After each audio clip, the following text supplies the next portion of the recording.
Olá, sejam todos muito bem-vindos à Associação Centro Espírita Amor e Instrução.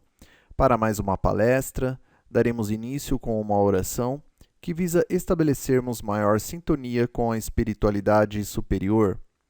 Sendo assim, nós rogamos a Jesus que possa estar aqui conosco e nos intuir para que possamos melhor retransmitir tudo aquilo que, através da sua misericórdia, nos foi concedido para a nossa própria melhoria.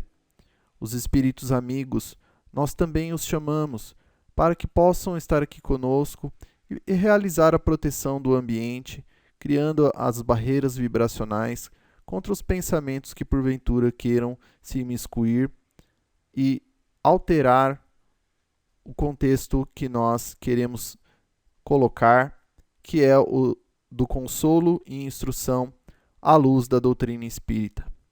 Por fim, queremos agradecer antecipadamente a Deus por nos permitir estar aqui mais uma vez. Que assim seja, graças a Deus e graças a Jesus. Muito bem, então o tema de hoje, o à parte. Este é o título de uma das lições que se encontra numa obra espírita e que o à parte, ele significa, do Evangelho, a pessoa que provoca, né? Então, uma pessoa que está numa reunião pública e que faz questionamentos, geralmente, à pessoa que está realizando uma explanação. Então, nós vamos ver onde se deu, né? Quem era o à parte, as qualidades morais do à parte, e quem era, então, aquele que estava ali realizando, né, uma palestra espírita. E o que aconteceu? E qual a lição de hoje para nós? Porque observarmos o que os nossos irmãos cometeram, né, e até mesmo as lições que os espíritos amigos encarnados podem nos transmitir, tem a sua relevância. Mas cremos particularmente que o melhor é trazermos para a nossa existência a questão e refletirmos se nós também não fazemos parte da questão para que nós possamos nos transformar para melhor, ou seja, realizarmos a nossa reforma íntima a partir da observação até mesmo dos equívocos que os nossos irmãos ou irmãs tenham cometido.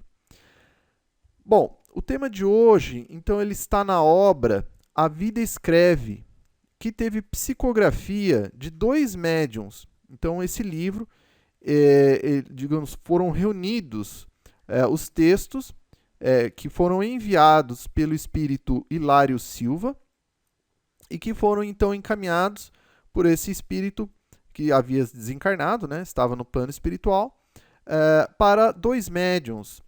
Francisco Cândido Xavier, né, que dispensa apresentações, o nosso querido Chico Xavier, o maior médium do século XX e, quiçá, até o momento do século XXI também, e Valdo Vieira, que por um certo tempo foi parceiro de Chico Xavier na psicografia. Ele também era um médium psicógrafo e muitas obras vieram ali em parceria com o Valdo. Infelizmente, ocorreu depois de um certo tempo, em que Valdo Vieira deixou o espiritismo e trilhou outros caminhos. Mas, pelo menos pelo tempo que estiveram juntos ali trabalhando, muitas obras consoladoras e instrutivas à luz do espiritismo foram trazidas, né, à humanidade.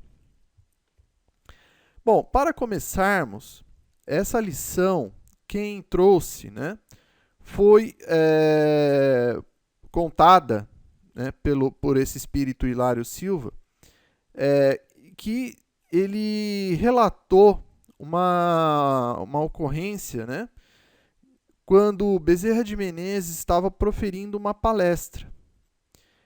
Ele era o orador da noite no centro espírita.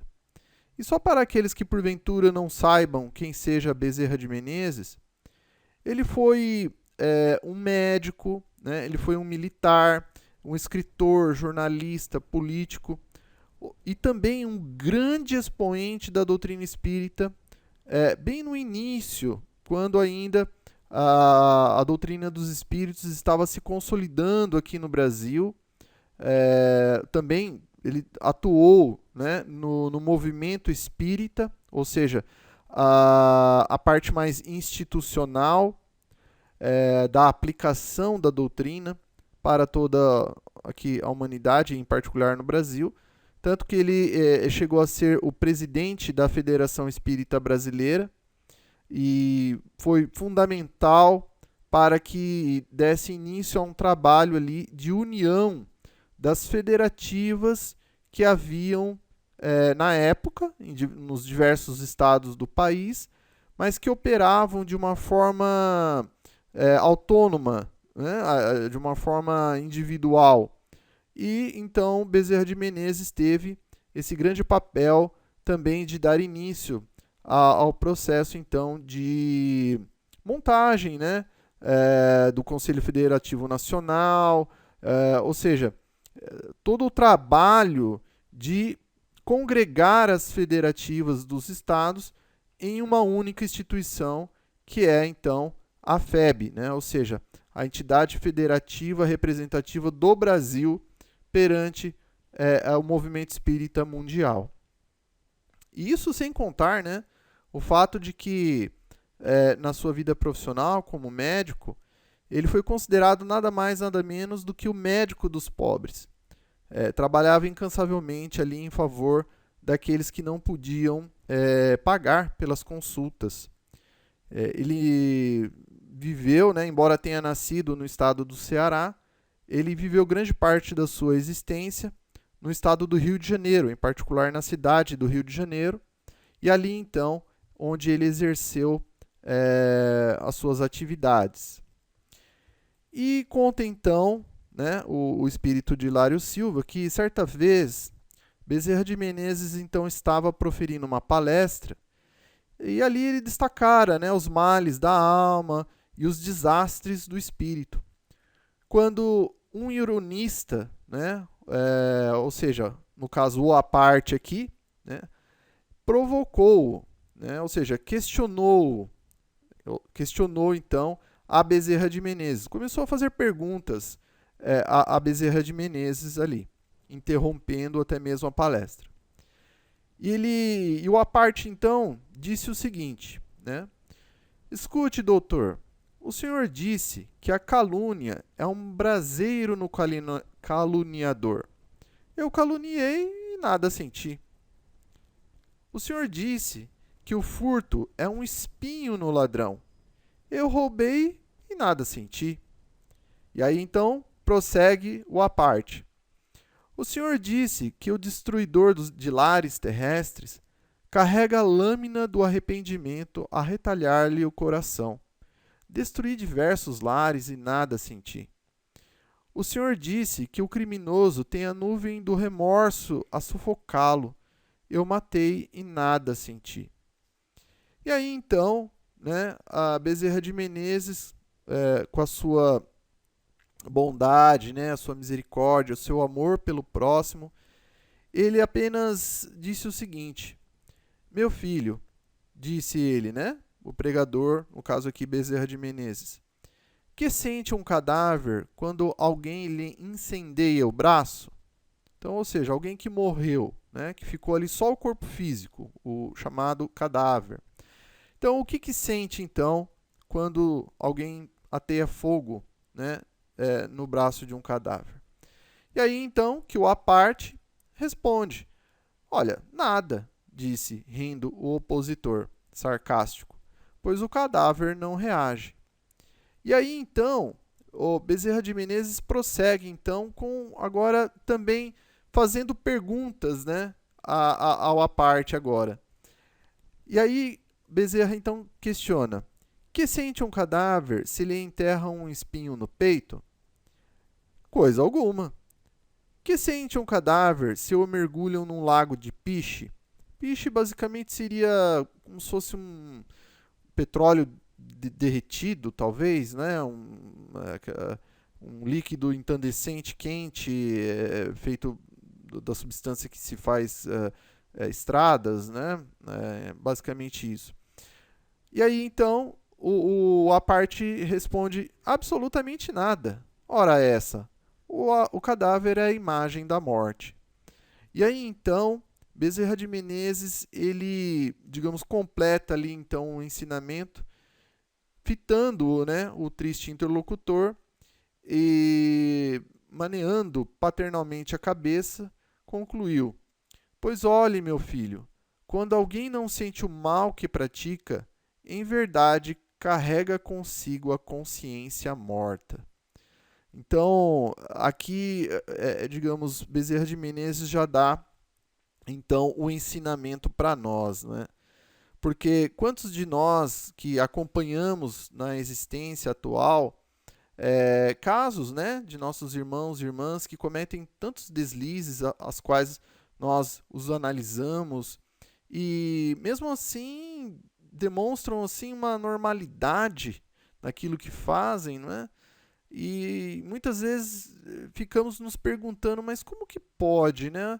Essa pessoa está cometendo esses deslizes contra as leis de Deus e ainda assim prossegue sorrindo muitas vezes, prossegue a sua vida como se nada tivesse acontecido.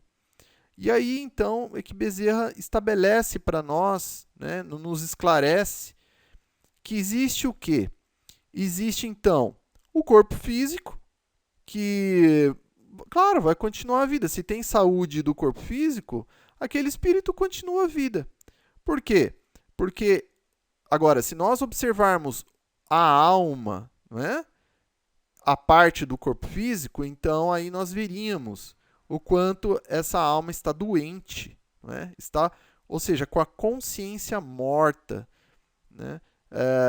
Comete os deslizes perante as leis de Deus, de amor, de caridade, mas só que, claro, né, com a sua consciência morta, não consegue, digamos assim, ver o que está fazendo aqui como encarnado. Então tem essa diferença, mas que nós não podemos esquecer que isso não é para sempre. Uma hora a criatura é chamada a retornar ao plano espiritual. E é aí, então, que ela vai conhecer-se a si mesma, ou seja, na sua realidade mais íntima. E aí sim, vai ela mesma, né? Não vai ter mais como se esconder das torpezas que realizou durante a encarnação e que ainda muitas vezes, por não se arrepender, no plano espiritual se mantém ainda, pelo orgulho, né, fechado ali naquele egoísmo e no orgulho, mesmo tendo cometido um mal. E, claro, sofrerá, porque a sua consciência então ali não mais estará morta, né, estará plena, não terá mais a matéria por, digamos assim, criar aquela barreira, né, na matéria. Quando o espírito está na matéria, num corpo físico, geralmente tem essa possibilidade de tentar abafar a consciência. Agora, já no plano espiritual, não existe essa possibilidade. A criatura se mostra sempre tal qual é, naquele momento, né? O estado que se encontra moral e intelectualmente naquele momento. Então, para si mesmo, por mais que tente, que queira, né, se esconder ali como fazia quando estava no corpo físico, não conseguirá mais, né? Todos os demais espíritos vão enxergá-lo exatamente tal qual se encontra.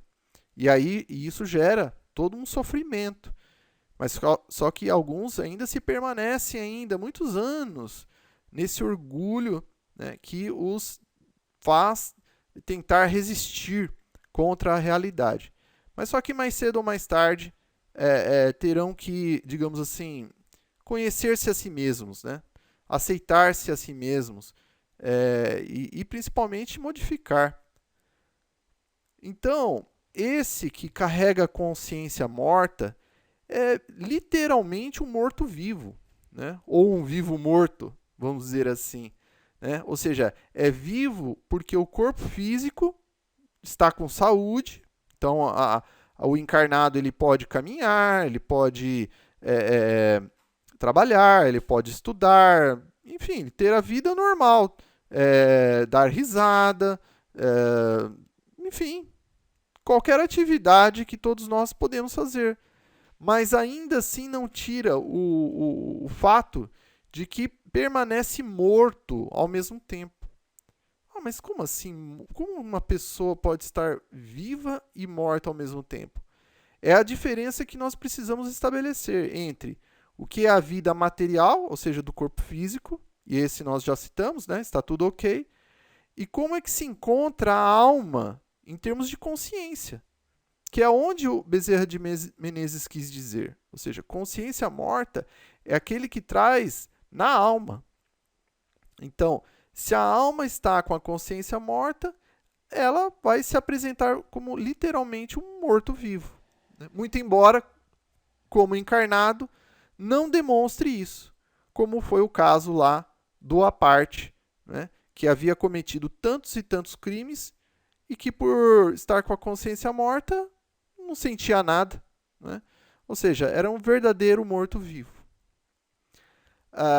Mas aqui, né, o mais importante, eu creio, que para nós, né, que nos encontramos aqui nesse exato momento, né, assistindo essa palestra pela internet, ou sendo projetada na casa espírita, ou no celular, no meio de transporte, enfim, onde for. O questionamento que nós temos que fazer para nós mesmos, que é o objetivo, um dos objetivos da lição de hoje, é o seguinte: nós sentimos o mal que cometemos? Essa é a pergunta que nós temos que nos fazer. Porque se a resposta for não, eu não sei quais os males que eu cometo, eu não saberia dizer. E aí alguns poderiam dizer, mas será que eu cometo algum mal? Não, poxa, eu sou uma pessoa boa. Será mesmo? Esse questionamento deve ser feito constantemente na nossa existência. Porque nós vamos observar que sempre há algo a melhorar. Então, enquanto não nos tornarmos cada vez mais perfeitos, digamos assim, melhores intelectualmente, moralmente e eticamente, nós não podemos dizer que nós estamos numa condição de bondade. Né? Nós ainda permanecemos, de certa forma, como mortos-vivos. Né? Então, se a resposta é não, eu não posso dizer que sinto o mal que eu cometo. Então, basicamente, é como se nós estivéssemos como zumbis. Né? O corpo físico aparenta, então, toda uma normalidade, né? A saúde vai bem, então eu acordo de manhã, tomo um café da manhã, vou ao trabalho, à noite vou à escola, aos finais de semana me congrego com familiares, vou ao centro espírita, ou vou à igreja, ou vou ao templo, e dá uma impressão de que tudo está bem.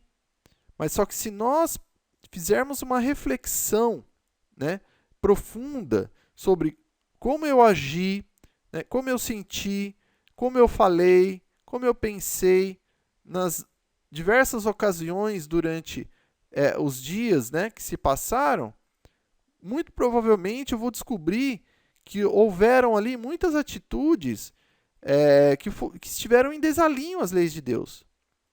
Então, se eu não senti então todo esse mal que foi cometido, é porque, em termos de alma, eu ainda estou nessa condição, né, como zumbis, literalmente. Então, o mais importante para nós aqui é o quê? É nós, então, efetuarmos a nossa reforma íntima. E como é que se faz isso? Através do autoconhecimento. Né? Como os espíritos bem disseram, está na codificação. Um sábio da antiguidade já vos disse: conhece-te a ti mesmo. Essa é a ferramenta fundamental para que nós possamos justamente identificarmos se nós estamos com a nossa consciência viva ou se ela está morta. Né? Somente através dessa reflexão constante de como eu falei, de como eu pensei, né, de como eu senti, né, de como, enfim, eu agi naquele momento, frente a um determinado estímulo que um irmão ou uma irmã imputou sobre mim, sobre a minha vida. Se ela estiver em alinho às leis de Deus, ou seja, em alinho à lei de caridade, à lei de amor, ótimo. Né? Agora, se estiver em desalinho, então eu preciso modificar naquele ponto, para melhor. Ah, mas eu nunca caluniei, olha, eu já fiz essa reflexão que foi falada, eu nunca furtei, destruí lares, jamais, nem pensar nisso, né? E criminoso então? Não, né? Eu nunca roubei ninguém. Bom, a questão é a seguinte, ok, vamos supor que nós não tenhamos feito nada disso durante essa encarnação. Mas e as demais leis de Deus? Né? Então, como a lei do trabalho, sociedade, progresso, igualdade, liberdade, justiça, amor e caridade. Isso aqui, algumas delas, inclusive. Será que nós cumprimos todas elas integralmente a todo momento da nossa existência? E nós veremos que não. A humanidade, de uma forma geral, a qual nós nos incluímos, nós ainda estamos num estágio ainda muito, digamos, muito pequenos ainda. Então nós vamos observar, né, claro, há as exceções, né, espíritos já mais resolvidos, que são mais já experimentados, né, que já evoluíram pelo seu próprio esforço e que cumprem as leis de Deus, todas elas, já no mínimo, pelo menos, com um nível de eficiência básica e fundamental. Agora, nós, não. Né? Nós ainda estamos ainda como bebês, né? Nós nem abrimos os olhos espirituais ainda. Então, o que acontece? Eu posso não ter destruído lares, né? Eu posso não ter furtado, eu posso não ter matado, mas, de repente, se eu não cumpro a lei do trabalho, ou seja, se eu transgrido essa lei com uma ausência do trabalho, então eu estou também com a consciência morta. Né? E aqui, quando se diz trabalho, não é somente aquele da remuneração do mundo, do recurso amoedado que serve para o sustento. Não, nós estamos querendo aqui dizer o trabalho num sentido mais amplo. Né? O estudo é um trabalho, né? O trabalho voluntário também o é, né? O próprio nome já diz. Lei de Deus, a lei de sociedade. Se de repente eu me excluo da sociedade, também estou com a consciência morta. Porque é um tipo de mal a qual eu simplesmente nem penso a respeito, se é ou não bom, né, para os demais. A lei de progresso. Se eu postergo aquele estudo mais aprofundado, por exemplo, da doutrina espírita, ou seja, sei que já preciso estudar a codificação espírita, os 5 livros básicos e fundamentais que dão origem, então, ao espiritismo de forma didática, né, constituída. Né? Se eu postergo isso, eu também, de uma certa forma, estou ali com a consciência morta. Né? E assim por diante. Né? Citamos aqui algumas das leis de Deus, como lei de igualdade, se eu tenho preconceito, seja de raça, ou de credo, ou de opção, enfim, seja ela qual for que a pessoa tenha, também é um tipo de mal, né? Consequentemente, se a minha consciência ali, digamos, não me alerta a nada, é porque eu a trago, digamos, de morta, né? Enfim, a lei de amor, de caridade, né? De justiça, de liberdade, através ali, então, dessas formas de transgressão. Isso faz, claro, que nós, então, também estejamos com a consciência morta. Então, nós precisamos trabalhar isso. Poxa vida, mas eu me encontro em todas as situações. Devo desistir então? Nem mais pensar a respeito em reforma íntima, em espiritismo, em melhoria de mim mesmo? De forma alguma. Né? Claro que não. Mas por quê? Por que não? Ora, é simples. Basta o quê? Eu colocar em prática justamente o que está sendo disponibilizado para cada um de nós, que é o conhecimento que nos promove que possibilita, né, que venhamos a nos transformar. Porque essa é uma decisão que nos cabe como indivíduos, mas a ferramenta já está disponibilizada. Como o próprio Cristo disse, né, buscai o conhecimento e ele vos libertará. E uma certa outra ocasião, ele disse que aquele que quiser vir após mim, que tome a sua cruz e me siga. Ou seja, o que ele quis dizer é, eu não posso pegar na mão de cada um, resolver os problemas de cada um e fazer com que, digamos, o trabalho que cabe individualmente seja feita por mim. Não. Ele disse, olha, a ferramenta está aqui, mas cabe a cada um aproveitá-la ou não. É uma decisão individual. Então, o mesmo se aplica, então, no caso, para nós que nos encontramos aí nessa situação de consciência morta. Ou seja, nós precisamos conhecer, então, as leis de amor e caridade através do Evangelho do Cristo.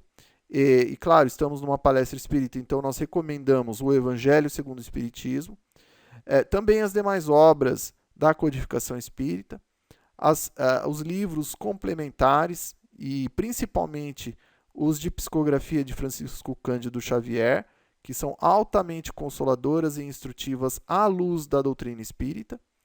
E aí, então, com esse conhecimento, nós efetuarmos pela força da vontade, porque ela é que decide, né? Ela é que move, então, o espírito em direção a algum lugar.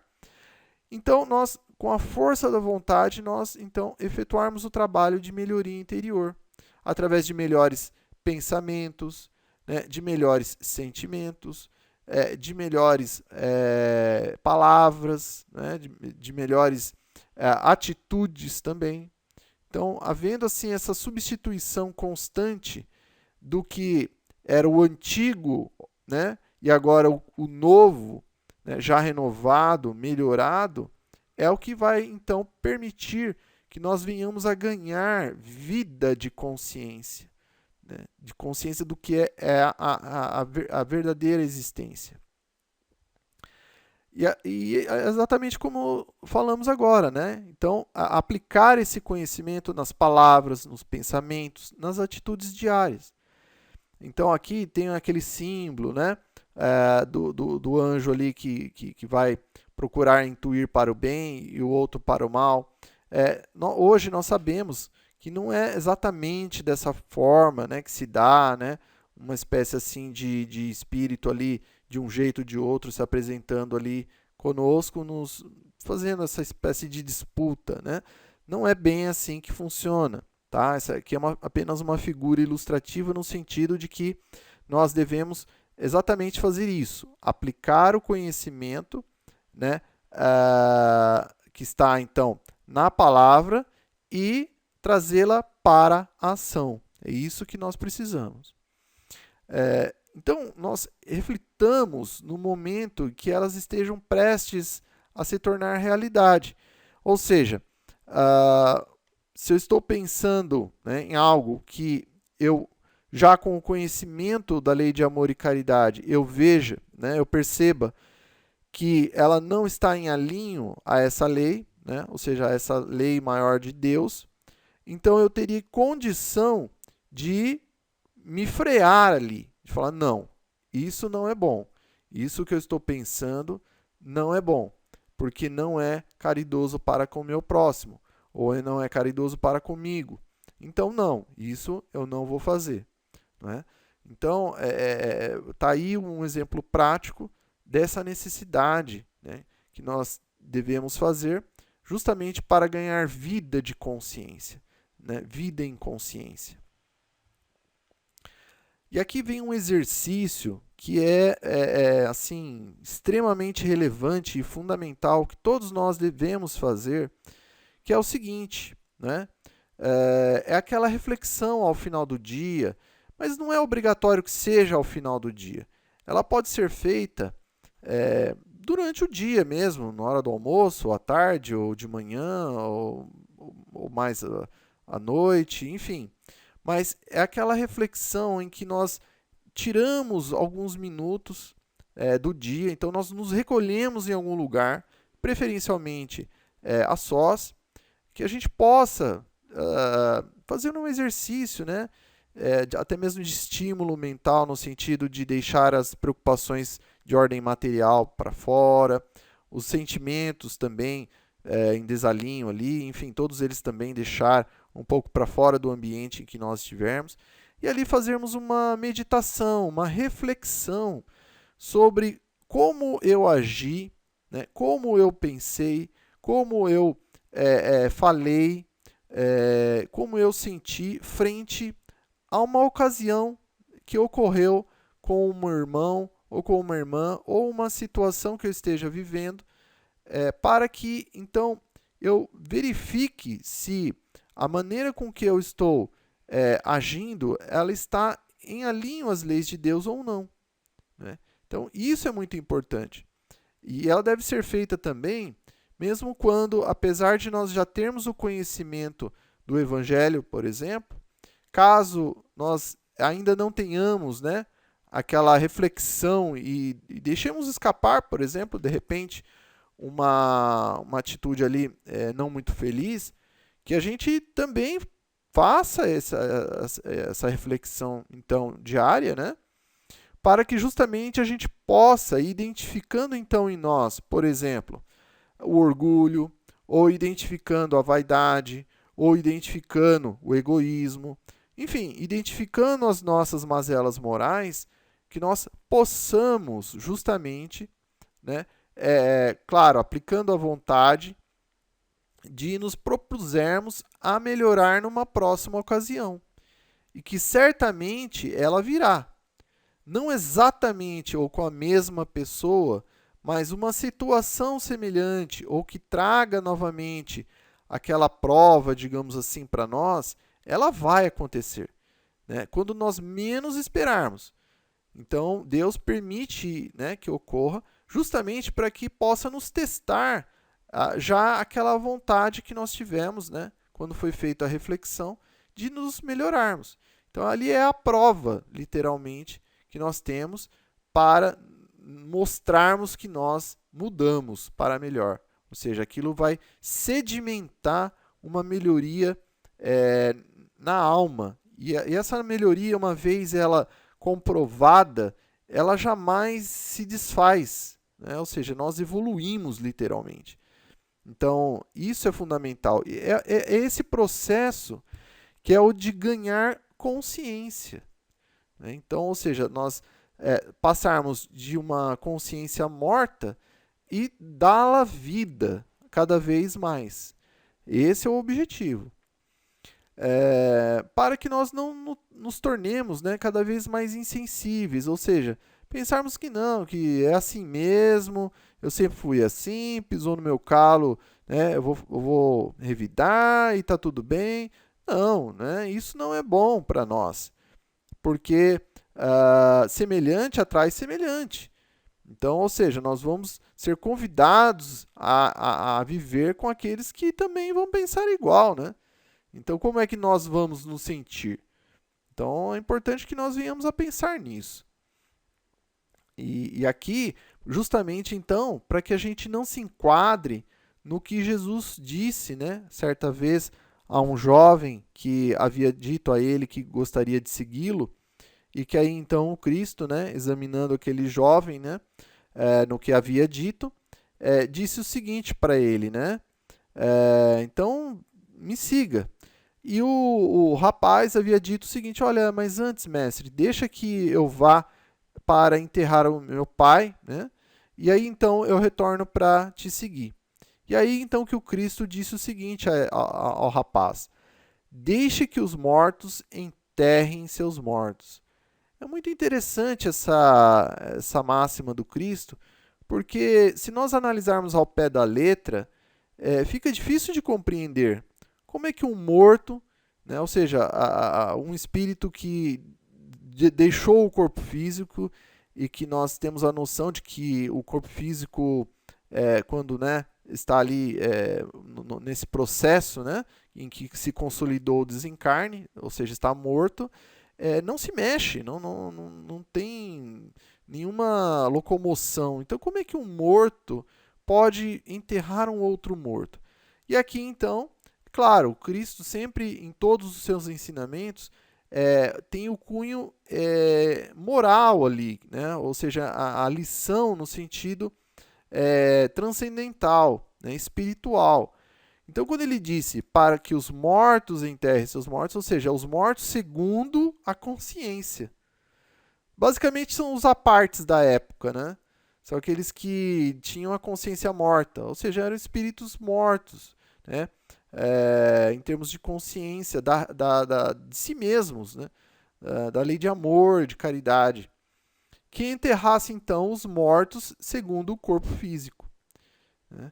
Então, é interessante porque essa máxima do Cristo, ela sanciona o que Bezerra de Menezes disse, quando ele afirmou que quando alguém não sente o mal que pratica, em verdade carrega consigo a consciência morta. Então, nós vamos ver ali que Bezerra e Jesus estão ali, digamos assim, se complementando, né? Afirmando ali o que está realmente correto.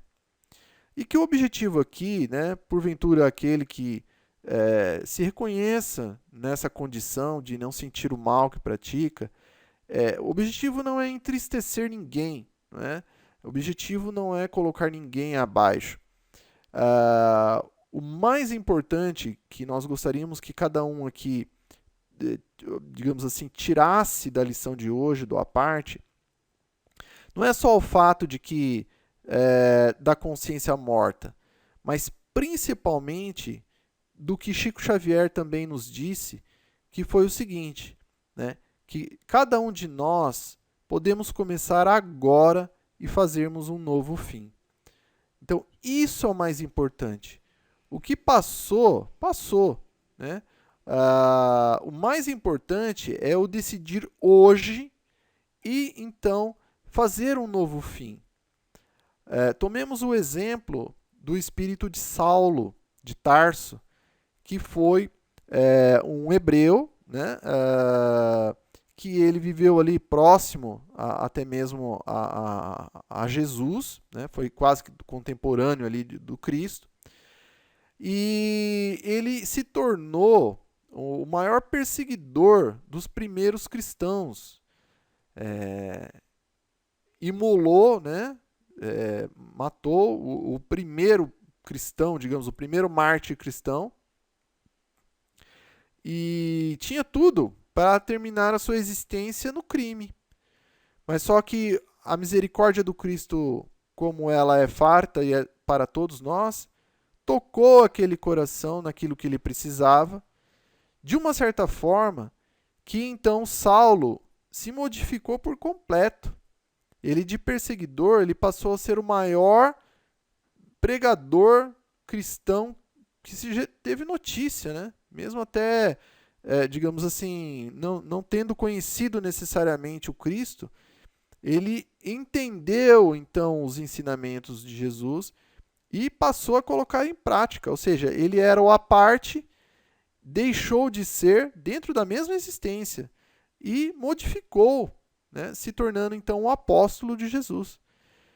Então, se Saulo de Tarso conseguiu fazer isso, né? Passou até mesmo depois com o nome de Paulo de Tarso, a qual ele é muito mais conhecido, nós também podemos fazê-lo. Ou seja, se carregamos então a consciência morta, nós também temos essa possibilidade, né, de também nos transformarmos tal qual Saulo de Tarso fez. E passarmos então a sermos uma espécie assim de Paulo de Tarso, né? Ou seja, mudarmos de time, né? Assim, fazendo uma analogia aqui ao esporte. Então, cabe a cada um de nós o quê? A vontade, né? Então, buscai o conhecimento e ele vos libertará. Então, busquemos o Evangelho segundo o Espiritismo, né? Busquemos a doutrina espírita, já que estamos aqui numa palestra espírita, né? Porém, caso esteja aqui alguém de uma outra vertente religiosa, seja ele qual for, né? O budismo, o catolicismo, enfim, todas as demais. Ora, então busque o ensinamento moral da religião que você acredite, mas vá, né? Estude essa moral e aplique sobre si mesmo, que é o mais importante. Pois a vida espiritual é realmente a verdadeira vida, a vida normal do espírito. Ou seja, nós somos seres essencialmente morais.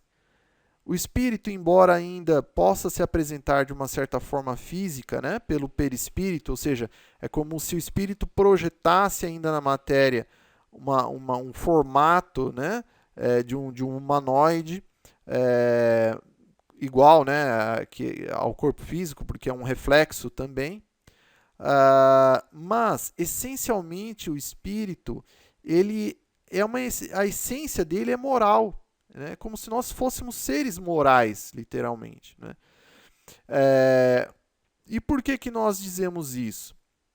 Porque André Luiz, que foi um espírito que auxiliou muito também ali, nos trouxe muitos livros consoladores, instrutivos, principalmente livros que narram, né, o funcionamento dos atendimentos espirituais no plano espiritual.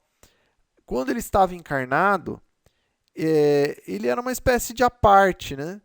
Porque, embora assim, ele era um médico, muito conhecido, muito famoso, tinha muito dinheiro, tinha sua vida familiar, ou seja, ele tinha tudo para ser considerado como uma pessoa extremamente saudável, né? Porém, né, revelou-se o quê? Que os excessos do trabalho alinhado ao consumo de álcool, do tabaco, em outras atividades, né? Tudo isso fez com que, quando ele desencarnou, o que aconteceu? Né? Ele tomou conhecimento da realidade dele em termos espirituais. Porque ele automaticamente acorda, então, no plano espiritual, numa região de trevas, com espíritos problemáticos, assim como ele também estava, não é mesmo? Então, assim, o seu desencarne revelou, então, a verdadeira condição espiritual dele. Então, olha só como funciona, né? O que cabe até mesmo no que Bezerra de Menezes disse, da questão da consciência morta. Então, André Luiz, quando estava encarnado, né, dava risada, caminhava, tinha a saúde do corpo físico, parecia que estava tudo bem. Mas só que a consciência estava morta, porque não praticava digamos, a caridade, o amor ao próximo, o que realizava basicamente eram tarefas ali para o ganho do dinheiro exclusivamente. Então, quando ele desencarna, que ele então se depara consigo mesmo, a realidade de si mesmo. Né? Inclusive, todas aquelas agressões que foram feitas ao seu corpo físico se mostrou justamente no seu perispírito, porque ele tinha ali problemas, né, na região do estômago ali. Por quê? Devido às agressões que o corpo físico estava imputando até mesmo ao perispírito.